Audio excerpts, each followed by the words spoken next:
আমরা কারা? অহিংসা পরিবার। আমরা কারা? অহিংসা পরিবার। আমরা কারা? অহিংসা পরিবার। আমরা কারা?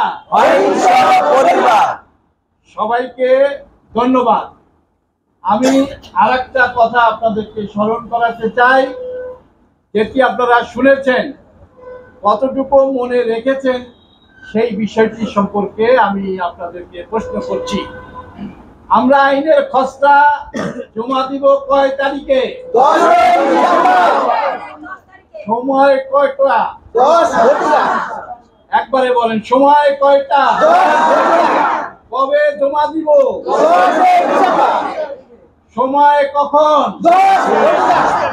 কোথায় স্থান? প্রেস ক্লাব পল্টন এলাকায়।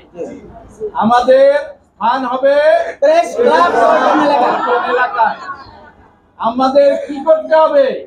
সবাই এখানে উপস্থিত থাকতে হবে। আমাদেরকে কি করতে হবে? সবাইকে উপস্থিত হয়ে আমাদেরকে আমাদের যে আইনের খসড়া সেটি জাতীয় সংসদে জমা দিতে হবে। আমরা যদি সবাই উপস্থিত না হই তাহলে কি প্রমাণ করা যাবে যে আমাদের সেখানে আপনাদের সমর্থন আছে?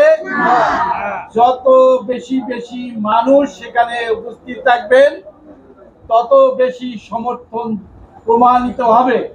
আমরা চাইব যারা আবেদনকারী আছেন, আমাদের 10,000-এর ঊর্ধ্বে সংগঠক আছেন, আমরা সবাই সেখানে উপস্থিত থাকব।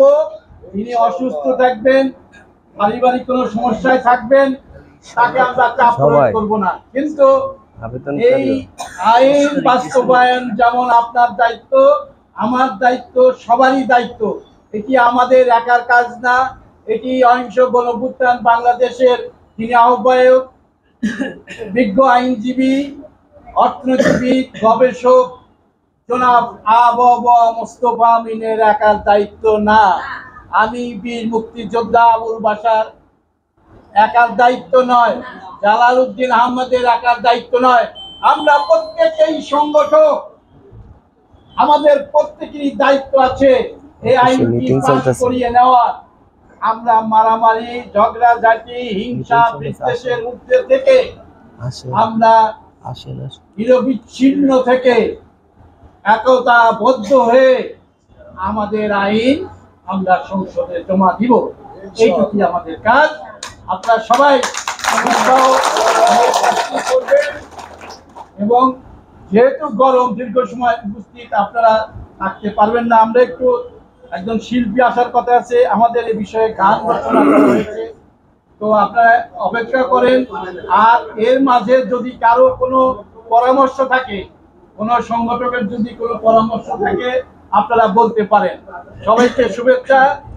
এবং যারা এই ভিডিওটি দেশে বিদেশে যারা দেখবেন সবার প্রতি আমন্ত্রণ থাকলো 10ই ডিসেম্বর সকাল 10টায় জাতীয় প্রেস ক্লাব ঢাকা এবং পল্টন এলাকায় আমরা থাকবো আমাদের আইনের খসড়া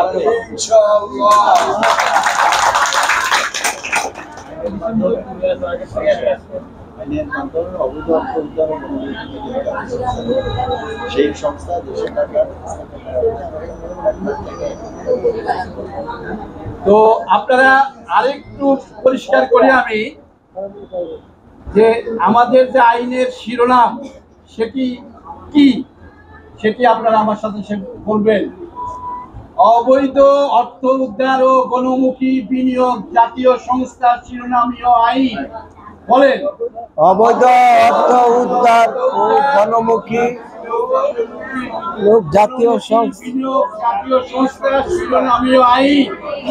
এই আইনটি আমরা জমা দিব, আইন পাস হবে এবং দেশে বিদেশে যে আমাদের অর্থ পাচার হয়েছে, যে অবৈধ অর্থগুলো আমাদের দেশে লুটেরাদের হাতে পঞ্জীভূত আছে, তার পরিমাণ তো আপনারা জানেন যে 20-25 লক্ষ কোটি টাকা বিদেশে পাচার হয়েছে। আর দেশের মধ্যে মজুদ আছে কত?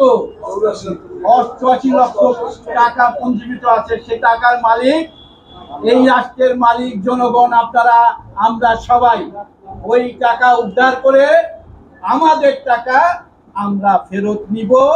যার যার সামর্থ্য অনুযায়ী, যোগ্যতা অনুযায়ী আমরা 1 লক্ষ থেকে 1 কোটি টাকা পর্যন্ত বিনা সুদে, বিনা জামানতে, সহজ কিস্তিতে পরিশোধযোগ্য ঋণ হিসাবে আমরা নিতে পারবো। এটাই আমাদের মূল বক্তব্য। সবাইকে শুভেচ্ছা ও অভিনন্দন। সবাই ভালো থাকবেন। খোদা হাফেজ।